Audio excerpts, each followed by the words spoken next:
même les yeux. Et on lui accordait une toute petite dose de mouvement, éventuellement, persuadé d'une chose assez simple, c'est que cette disposition fixe sur le trône lui permettrait de gagner en spiritualité, et qu'en fait, en étant ainsi immobile, assis sur le trône, il pourrait d'une certaine façon calmer ou ralentir les puissances cosmiques. Donc, trôner, ce n'était pas conçu pour le roi comme un confort, mais c'était alors un sacrifice. Et la limitation de ces mouvements, c'est qu'en fait, c'était une façon de pouvoir agir sur le monde, de pouvoir agir dans la cosmogonie et d'éviter de stimuler justement l'univers en stabilisant les forces. Et en même temps qu'il stabilisait les forces, et ça on le revoit dans les sociétés traditionnelles, il stabilisait évidemment les forces de la communauté. Et en fait, le trône a commencé à permettre aux communautés d'acquérir un symbole très particulier, transportable, démontable, réinventé, etc. Et petit à petit, le trône s'est réifié et c'est devenu une espèce de structure comme ça, qui était là comme étant la représentation de l'État. Et les rois, en fait, qui étaient même très puissants, grâce à ce trône, ils se trouvaient réellement, corporellement immobilisés. Ils étaient socialement immobilisés, ils ne pouvaient plus bouger. Et on savait que quelqu'un, quelque part, ne bougerait plus. Il était sidéré, il était la victime ou la victime volontaire d'un effet sédatif. Et qu'est-ce que c'est qu'un effet sédatif ? Eh bien, c'est d'être stable, c'est de ne pas être agressif, c'est d'avoir subi un effet calmant. Et c'est ainsi que naît ça, dit-on, la puissance de l'État dans la position assise. Donc vous imaginez que là, effectivement, on se rend compte comment les choses ont pu se produire, c'est qu'il a fallu inventer l'État. Mais comment est-ce je peux inventer une forme gazeuse dont je ne sais pas exactement ce que c'est ? J'ai déjà le trône qui me permet de me repérer comme un espace d'autorité très particulier, sur lequel je n'ai pas le droit de monter, qui est réservé à celui qui ne bouge pas, etc. Et donc, il y en a d'autres qui vont rester debout, qu'on va obliger à rester debout, qu'on va obliger à se tenir debout. Et en fait, il s'agit d'une position très particulière d'être debout sans bouger. Et je suis en train de dire quelque chose quand je suis debout et je ne suis pas assis. Voilà quelque chose qui se produit encore d'une façon très étrange, c'est-à-dire que n'étant pas assis, cela veut dire que je ne suis pas soutenu et que je me tiens sur un bout de moi, mes pieds par l'occurrence, et en fait, si je suis debout, c'est que je vais faire quelque chose. Et petit à petit, l'agglutinisation, la locution debout va, dans le français, se transformer en debute. Et puis, ça va donner l'idée aussi, dans un sens plus temporel, tout de suite, d'emblée, immédiatement. Je suis sur pied, je suis en vie, je suis stable, en bon équilibre, c'est-à-dire qu'en fait, stable et stat en latin, je suis stable. C'est la station debout sur deux jambes qui va permettre, en fait, de montrer finalement que la stature humaine est très particulière, qu'elle peut se tenir et s'arrêter. Et très étrangement, ce qui était considéré comme la stabilité, comme une expression, je dirais, d'une posture, va au XVe et XVIe siècle devenir l'état. Stable va donner état, avec, dans toutes les langues européennes d'ailleurs, et avec une particularité qui va se produire au XVe siècle, parce que toute cette histoire de langage est fondamentale dans notre histoire d'autorité, c'est ce qu'on n'a pas cessé d'entendre pendant 2 jours. Les gens ont parlé de ce qui nous permettait de parler en étant autorisés à l'entendre. Donc on est bien dans quelque chose qui est dans la production du langage et qui nous redéfinit d'une certaine façon, c'est que l'État va prendre un E majuscule au XVe, XVIe siècle.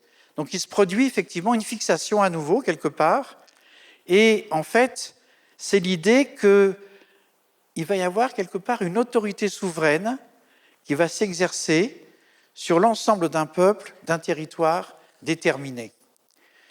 Donc, petit à petit, l'idée d'État va grandir et elle va nous rappeler l'histoire du début du trône, que quelque chose, quelque part, est risqué, que se retrouver comme ça, inscrit dans la cosmogonie, avec la nécessité ou l'obligation de représenter et de faire attention à l'harmonie du monde, à la mise en place de l'homme cosmique, eh bien, fait que dès que l'idée d'État va s'imposer, immédiatement, il va y avoir une réaction, c'est-à-dire que l'imagination populaire va rentrer en route, si puis-je dire, et on va voir croître immédiatement des caricatures, des critiques, quelque chose qui fait qu'on va pouvoir s'opposer effectivement à cette stabilité qui de toute façon est stable, elle ne bougera pas.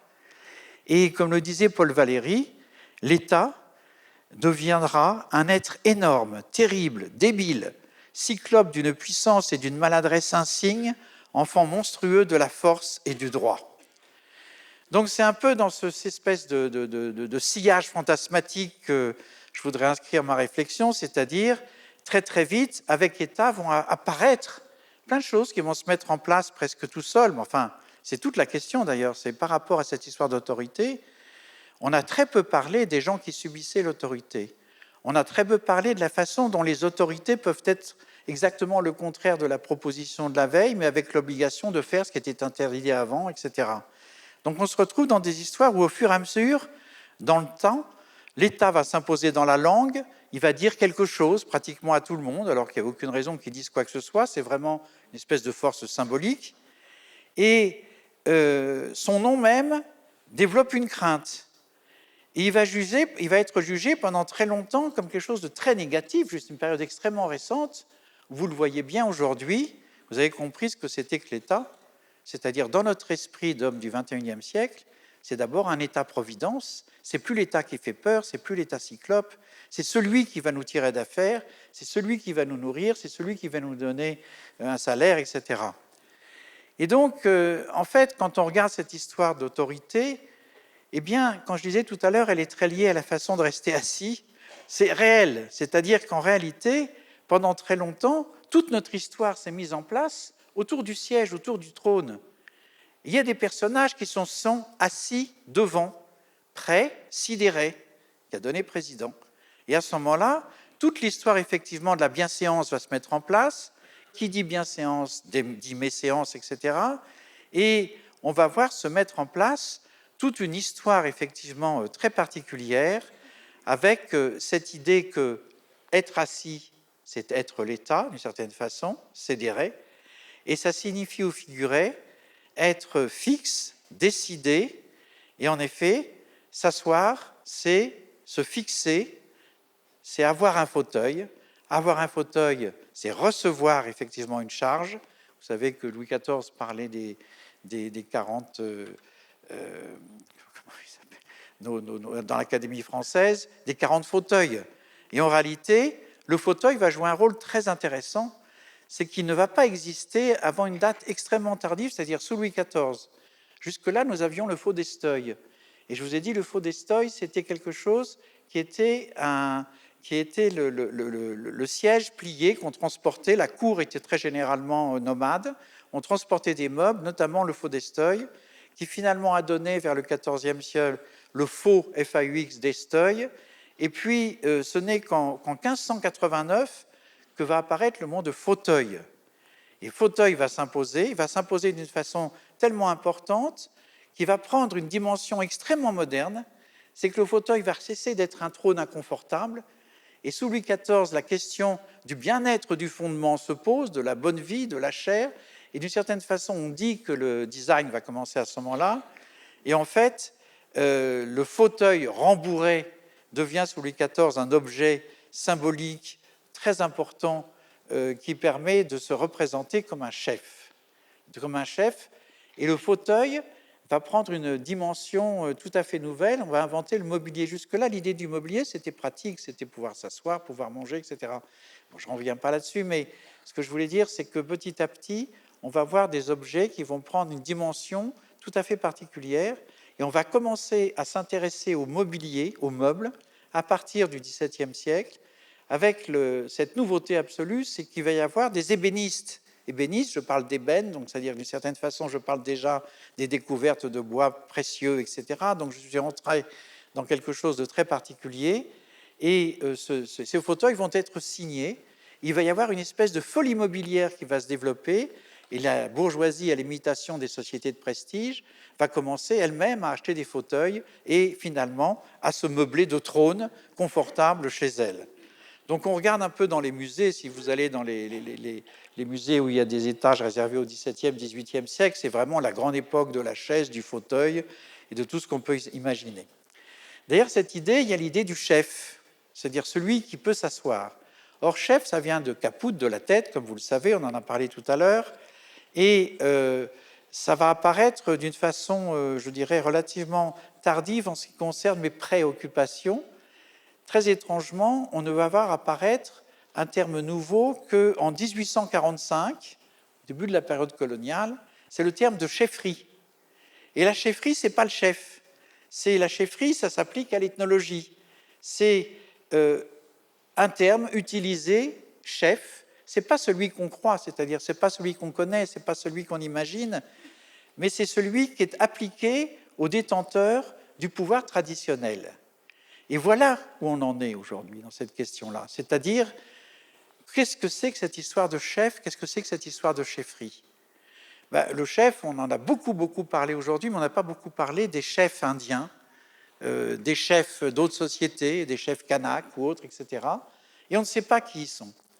Et ça a été le drame de beaucoup d'ethnologues d'avoir vécu pendant des années dans des sociétés traditionnelles. Je pense notamment à Georges Condominas, qui était un ethnologue spécialiste de l'Asie du Sud-Est, qui a passé plus d'une année avec les Nongars au Vietnam, et qui a écrit un livre merveilleux qui s'appelle « Nous avons mangé la forêt ».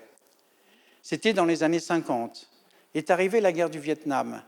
Et il s'est produit qu'en fait, les Américains ne savaient pas comment décapiter les villages, c'est-à-dire comment trouver le chef. Et ils ont utilisé le bouquin de Georges Condominas, ils en ont fait ce qu'on appelle un Green Book, qu'ils ont distribué aux Marines, pour qu'ils puissent retrouver effectivement le chef. Mais c'est qu'il n'y a pas un chef, il y a plusieurs chefs. Et l'autorité est dispatchée, l'autorité n'est pas volontairement concentrée sur un être. Et aucun chef ne peut déclarer qu'il est chef au risque de mourir même du fait qu'il ait déclaré qu'il était le chef des chefs. Tout chef qui se déclare chef des chefs se fait flécher, se fait tuer. Dans toutes les sociétés indiennes, pratiquement, c'est le travail de Pierre Classe dans la société contre l'État, quand il montre effectivement qu'un chef, c'est celui qui parle, c'est celui qui argumente. C'est le leader qui ne restera pas définitivement ce leader, mais c'est celui qui sait parler et qui englobe effectivement l'expression de sa communauté, qui est une communauté restreinte. Ce sont des sociétés, des petits groupes de quelques dizaines d'individus. Et à ce moment-là, il n'y a aucune possibilité effectivement de créer un État. Parce qu'en fait, l'idée, c'est de travailler, c'est de produire selon ses besoins et non pas selon une production plus complexe, etc. Donc on voit une société on voit des sociétés où les chefs restent chefs et que c'est très difficile de savoir qui est le chef de quoi.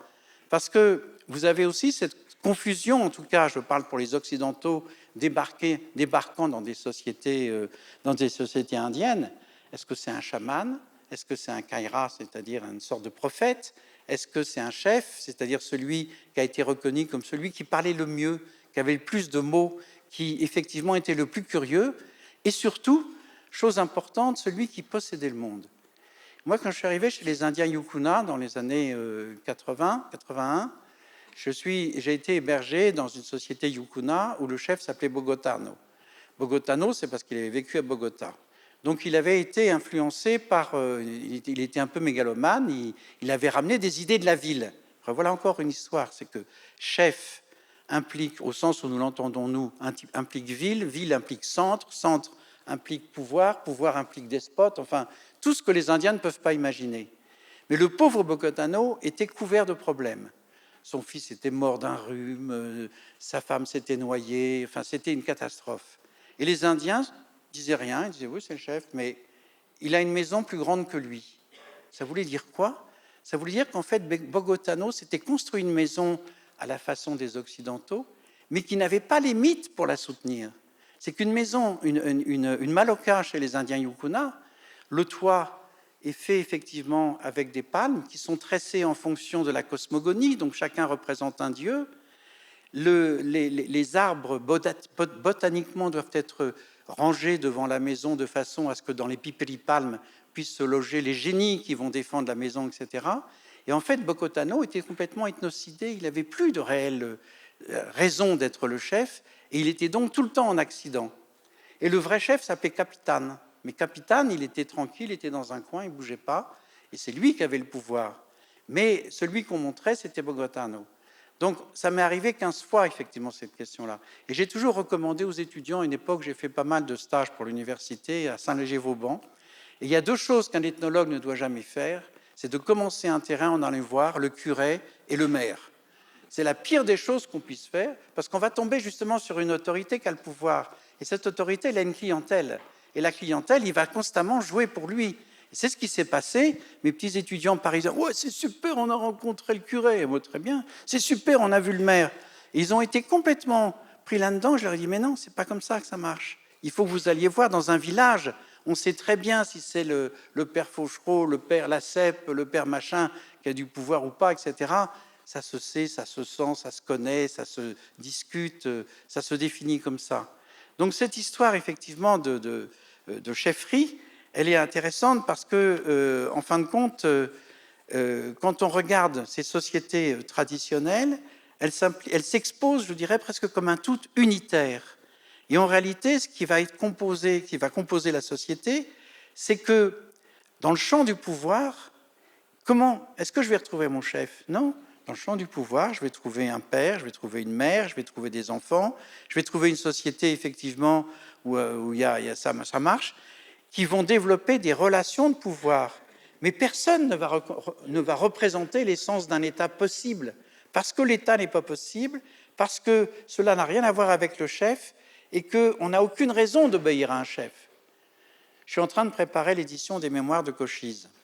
Et c'est extrêmement intéressant parce que Cochise n'était pas un chef, c'était un chef de guerre. Et quand on voit effectivement Cochise, un type extraordinairement intelligent, qui a été capable de soulever presque 1 millier d'Indiens contre les tuniques bleues, etc. C'est un petit peu la même, quand vous lisez Blueberry, c'est les aventures de Cochise et Geronimo, c'est à peu près la même histoire. Mais il n'empêche qu'il était chef de guerre. Il pouvait se retrouver avec 4000 Indiens, 4000 guerriers. Et le lendemain, ils étaient 2 ou ils étaient 3. Et personne ne disait rien, sauf qu'on lui disait, Cochise, puisque tu es un chef de guerre, va te battre, mais moi, j'y vais pas. Il n'avait pas la possibilité de proposer, effectivement, l'engagement des autres. Et donc, s'il revenait qu'il avait gagné avec ses 3 guerriers contre la bataille qu'il voulait faire, on lui faisait une fête, et puis après, on était content, on se dégageait. S'il voulait recommencer ses trucs, c'était son truc, c'était chef de guerre. Et c'est ça un petit peu la difficulté qu'on a à comprendre quand on se pose la question du pouvoir ou de l'autorité, c'est que nous l'avons placé quelque part, c'est-à-dire qu'on l'a mise en évidence, qu'on l'a mise effectivement en exergue, et qu'on accepte cette idée un peu mythique de l'autorité placée dans un endroit. Mais quelquefois, le pouvoir n'est pas du tout là. Il est dans des objets, il est dans des espaces, effectivement, c'est là où on rejoint le sacré et notre conversation du début avec Valentine et d'autres, c'est que, en fait, cette histoire, effectivement, de société qui s'intéresse au pouvoir, ce n'est pas des sociétés de subsistance, ce n'est pas effectivement des sociétés de travail au sens de l'obligation à fournir quelque chose en échange d'une reconnaissance ou soumis à une autorité. Donc on est là dans une histoire très particulière de satisfaction des besoins pour tous, avec un chef qui est à côté et qui peut être destitué le lendemain même. Donc on va retrouver ça dans beaucoup de sociétés, mais avec des variantes évidemment. Par exemple, si je prends l'histoire de la Nouvelle-Calédonie, une des raisons pour laquelle ça n'a jamais marché dans le dialogue, si je puis dire, entre notamment la France et les Calédoniens, et notamment les Kanaks, c'est qu'en fait, on est en train d'opposer notre société à livre, notre société occidentale, à des sociétés orales. Et une société orale, c'est une société qui ne parle pas, parce qu'elle ne peut dire que des choses importantes. Et vous avez tous entendu parler de la fameuse coutume chez les Kanaks. Qu'est-ce que c'est qu'une coutume? J'en ai fait plusieurs. Vous rentrez dans une hutte, on s'assied, une demi-heure, 1 heure, 1 heure et demie, 2 heures. À un moment donné, il y a un chef qui se lève et qui dit « On a fait une bonne coutume ». Simplement parce que les mots ne sont pas l'obligation, ce n'est pas justement dans le discours, mais qu'en même temps, on a en face de soi ce qu'on appelle des fous de langue. La société calédonienne, elle est multilinguiste. Chaque village a sa langue. Chaque langue a son univers. Chaque univers, je veux dire, chaque langue décrit son univers d'une certaine façon. Et en fait, c'est dans cette société qui est incroyablement curieuse de l'autre que les choses vont se faire. Et le chef, c'est celui qui saura le plus de langues. Pourquoi le plus de langues? Parce que c'est une société qui est xénophile et qu'on adopte tout ce qui est étranger. Notamment, pour une bonne raison, c'est que c'est une société de taro et d'igname qui se reproduisent par bouture. Donc c'est le même, éternellement le même que l'on conserve, avec le chef qui n'a qu'une autorité, c'est de continuer à propager le discours traditionnel en étant sûr de ne proposer aucune nouveauté. S'il y a une nouveauté, il risque de se faire couper la tête. Une des raisons pour laquelle on a tué Jimbao, c'est qu'en fait, on l'a tué parce qu'il parlait trop et que l'Occident en avait fait un chef. Et vous avez beaucoup d'assassinats comme ça qui ont eu lieu, je n'ai pas des choses précises, mais si on refait les comptes, on s'aperçoit qu'effectivement, des sociétés sans chef, ça existe, au sens où ce sont des chefs éphémères d'une certaine façon. Il n'y a pas de descendance, et celui qui voudrait qu'il y ait une descendance dans sa chefferie est absurde. Mais par contre, il y a des êtres qui sont plus ou moins doués. Il y en a qui ont plus ou moins de particularités, je dirais, techniques, etc. Il y aura des bons jardiniers, des bons chasseurs, etc. Donc là, on va opposer dans cette histoire justement de rapport au monde, d'autorité, celui qui n'a qu'une idée en tête, c'est que l'autre existe et qu'il puisse l'élever exactement comme il a élevé des tarots ou des ignames. On raconte même qu'à une époque, les Kanaks volaient des enfants de blancs, les passaient au cirage, les noircissaient, pour avoir effectivement le bonheur d'être avec cet étranger qui avait été pris ailleurs, qui allait apporter autre chose dans les boutures, dans les échanges. Ça, vous le vivez un tout petit peu quand vous faites, au moment, je dirais, du printemps, quand on commence à échanger ces bégonias. Il y a un enthousiasme absolu, où on échange des plantes, effectivement, et on se rend bien compte que ça provoque des choses. De notre côté, on est une société pastorale, dans un système écologique spécialisé de céréales, et on ne connaît qu'un rapport à la plante qui est massal, qui est je dirais, massal et non pas individuel. Le taro, l'igname, on les habille comme des enfants, on leur met des bonnets, on les habille comme une poupée, ils sont les plus beaux qu'on garde, etc. Eh bien, nous, on est dans un système, effectivement, de société qui produit effectivement du blé, qui le transforme, qui le moule, etc. Et on a des individus, je dirais, hybrides éventuellement, parce qu'il peut y avoir des échanges à l'intérieur même des graines, etc. Donc voilà, si vous voulez, c'est tout ce que je voulais vous dire ce soir, parce qu'on fait signe qu'il faut que j'aille me coucher, mais...